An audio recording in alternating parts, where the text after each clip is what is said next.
Ladies and gentlemen, today I want to talk about something that touches so many lives, yet we often feel compelled to keep it hidden: the experience of being a woman with no friends. Now, I know that might sound heavy, maybe even uncomfortable, but this is a story that needs to be shared. And more than that, it's a journey that needs to be honored. Being alone doesn't make us weak or less valuable. In fact, loneliness can sometimes be our most profound teacher. See, when there's no one around, that's when we truly meet ourselves. It's in those quiet, unaccompanied moments that we hear our inner voice clearly, without the opinions, the judgments, or the expectations of others. When we learn to befriend ourselves, we find a kind of strength that can carry us through any storm. But I know that sounds easier said than done. We live in a world that can be quick to judge, a world that sometimes equates a lack of friends with a lack of worth. That stigma weighs on us, and we might feel shame creeping in. Yet, let me say this: if you're in this place, you're not alone. Many of us have felt the sting of loneliness, the pressure of not fitting in, or the struggle of simply not finding our people. Let's release the judgment that often comes with that and embrace this as part of the journey, a natural stage in life that can give way to something deeper and truer. For a woman with no friends, solitude can be a powerful, even sacred time to explore who she really is and what she wants in this life. Without the sway of other voices, she has the space to ask, what do I truly love? What is my purpose? That time alone can become a foundation on which we build our dreams, unshaken by the winds of criticism or doubt. Embracing this solitude can open our hearts to the things we've been meant to do all along. Finally, to any woman who's ever felt alone, know that this moment is not forever. This chapter is only a part of your story, and it can be one of the most transformative. As you learn to be your own friend, you'll be ready to welcome true friendships that enrich your life rather than simply fill a space. So, if you're in this season of solitude, lean in, embrace it. Because when you emerge, you'll find yourself stronger, wiser, and ready for connections that are as beautiful as they are lasting. The power of self-discovery is a gift, often wrapped in moments of solitude, and for some, in the experience of having no close friends. At first, it can seem like loneliness is a shadow, something to escape. But in reality, this solitude can hold profound revelations about who we truly are and what we truly need. When we have friends around us, their presence can be like the background music in our lives, comforting, affirming, and steady. Yet it's easy to become so wrapped up in the melodies of those around us that we sometimes lose track of our own song. The time spent alone, without the validation or input of others, is like stepping into silence, where our own voice can finally be heard. We discover the depth of our passions, the sources of our resilience, and the beauty in our unique experiences.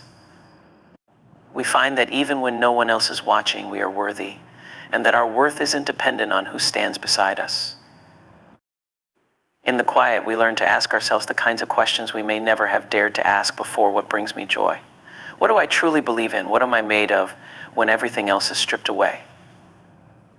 At first, the answers may be uncertain, but with time, they take shape, each response more honest than the last.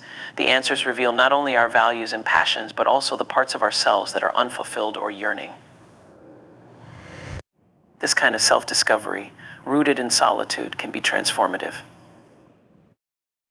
This journey isn't easy. It can bring us face to face with our insecurities, our regrets, and our fears. But even in those moments, self-discovery gives us the courage to embrace our imperfections and understand our weaknesses with compassion.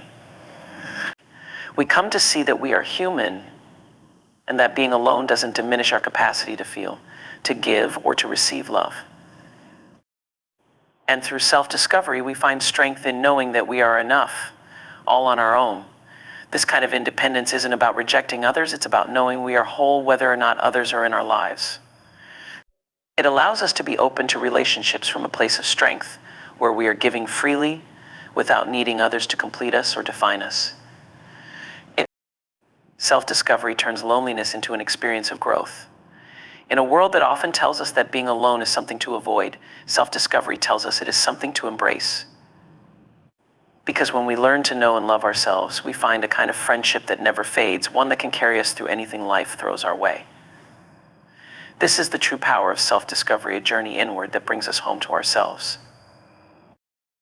Overcoming shame and judgment is a journey that calls for immense courage, especially when one faces the isolation of being without close friends.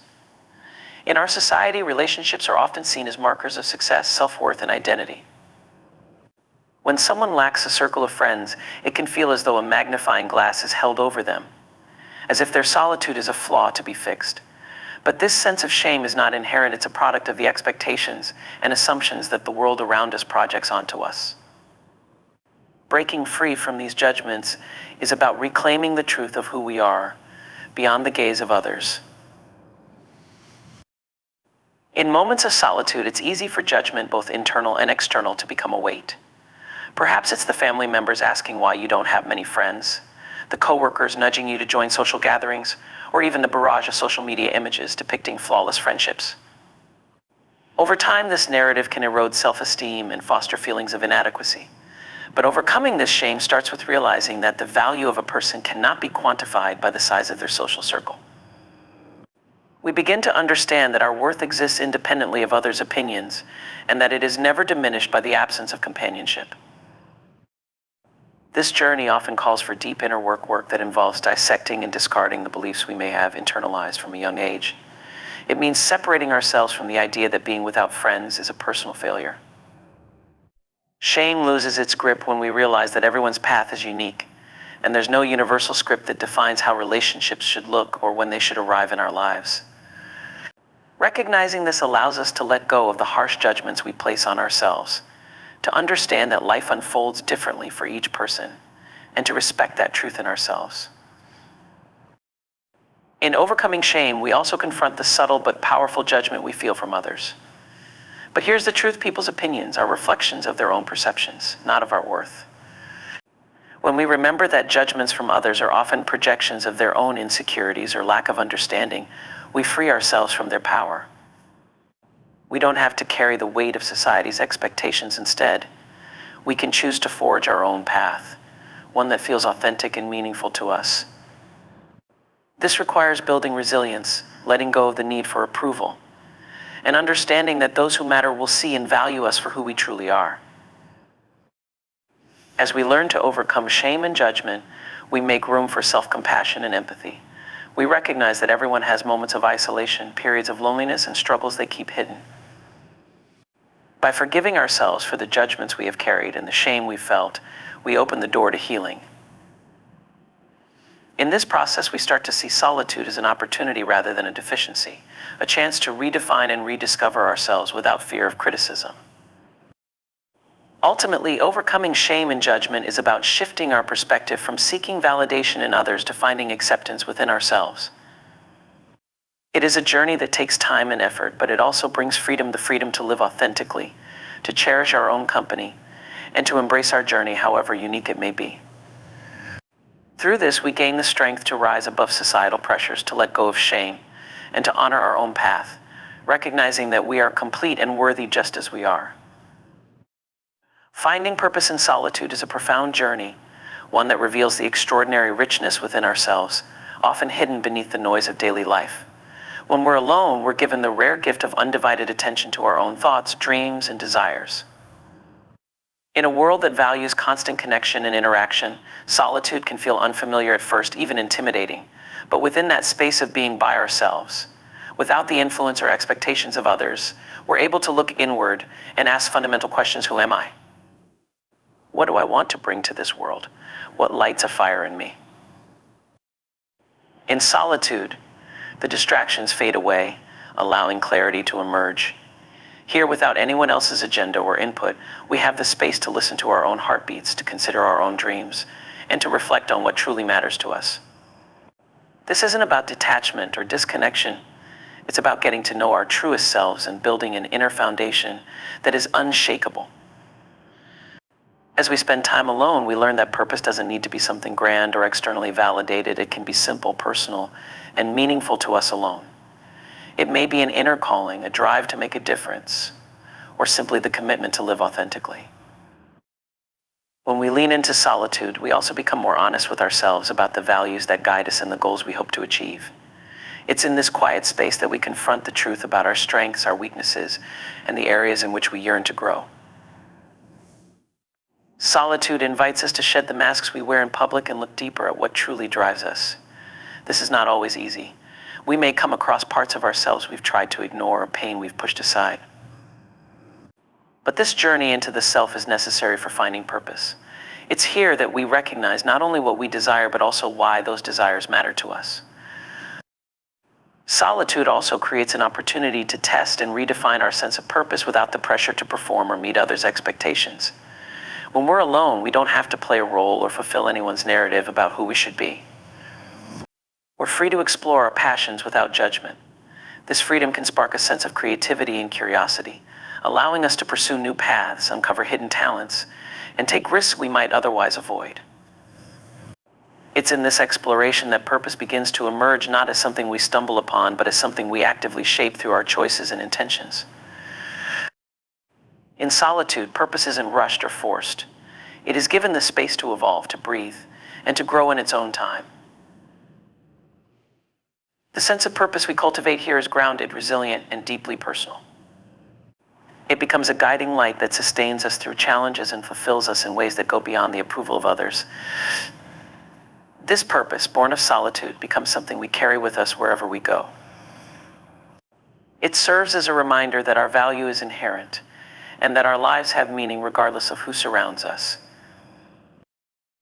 Ultimately, finding purpose in solitude is about realizing that we are complete as we are. We come to understand that the life we create, the values we uphold, and the dreams we nurture are enough. In solitude, we come to trust ourselves deeply, knowing that our purpose doesn't rely on external validation, but on our own alignment with what feels true and right. This journey transforms loneliness into empowerment, as we realize that even in solitude, we are connected to something greater, the enduring, guiding purpose within ourselves. Healing and opening to connection is a journey that begins in the quiet spaces within ourselves. When we've been alone, sometimes by choice, sometimes by circumstance, it can create a sense of protection, as if solitude is a safe harbor we can retreat to, free from potential judgment or disappointment. But for those who long to connect deeply with others, this self-imposed distance can start to feel like a barrier. Healing is the process of breaking down that barrier, of gently tending to the wounds or fears that may have kept us isolated, and of readying ourselves to trust again, to love, and to be loved in return. This healing journey starts by recognizing and honoring the experiences that shaped our relationship with connection. It's an act of self-compassion, where we allow ourselves to feel and process any pain or loneliness we may have carried, even if it's been buried for years. This may include confronting moments of betrayal, rejection, or lost times when opening our hearts felt risky or unsafe. By facing these past hurts, we allow them to soften, to lose their hold on us, and to become part of our story rather than a barrier to connection. Healing doesn't erase these experiences. Instead, it transforms them into wisdom, reminding us of our resilience and our ability to overcome.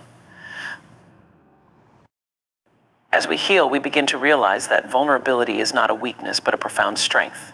The courage to be open, to allow others to see us fully, is a vital part of connection. For so many, vulnerability can feel risky, an invitation for others to judge, criticize, or even hurt us. But as we heal, we learn that vulnerability is also an invitation for others to understand, accept, and connect with us on a deeper level. Healing teaches us that we can be open without losing ourselves, that we can share our truest selves and still remain whole. It reminds us that meaningful connection is built not on perfection, but on authenticity, on the willingness to share both our light and our shadow. Healing also involves building a sense of inner security, a confidence in ourselves that allows us to enter into relationships without fear of losing our identity or self-worth. When we heal, we no longer approach connection from a place of need or inadequacy. Instead, we open ourselves to relationships that enrich our lives rather than define them. We understand that true connection doesn't come from filling a void, it comes from a place of wholeness, where we recognize that we have something valuable to share and receive. We are no longer searching for others to complete us, but rather to complement and inspire us. Opening to connection also requires an openness to the unknown.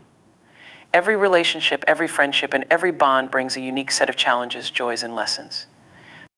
In choosing to connect, we accept the possibility of hurt or misunderstanding, but we also open ourselves to growth, understanding, and support.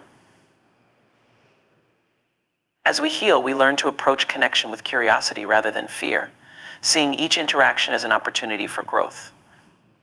We begin to trust that we are capable of handling whatever relationships bring, whether joy or challenge, and that each experience, whether fleeting or lasting, can enrich our journey. Healing prepares us to connect by helping us release the need to control how others perceive us.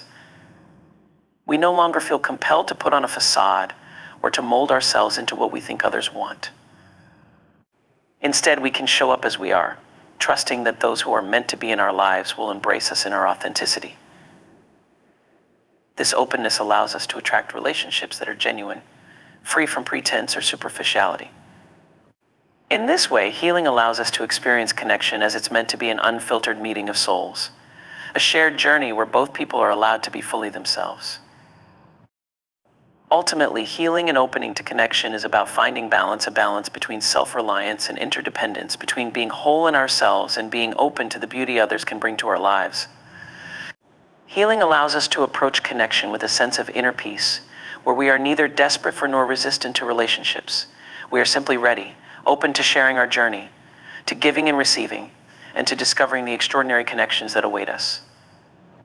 Through this process, we come to understand that true connection begins with a healed heart, one that is open, resilient, and ready to love both ourselves and others in a way that is deep, authentic, and profoundly meaningful.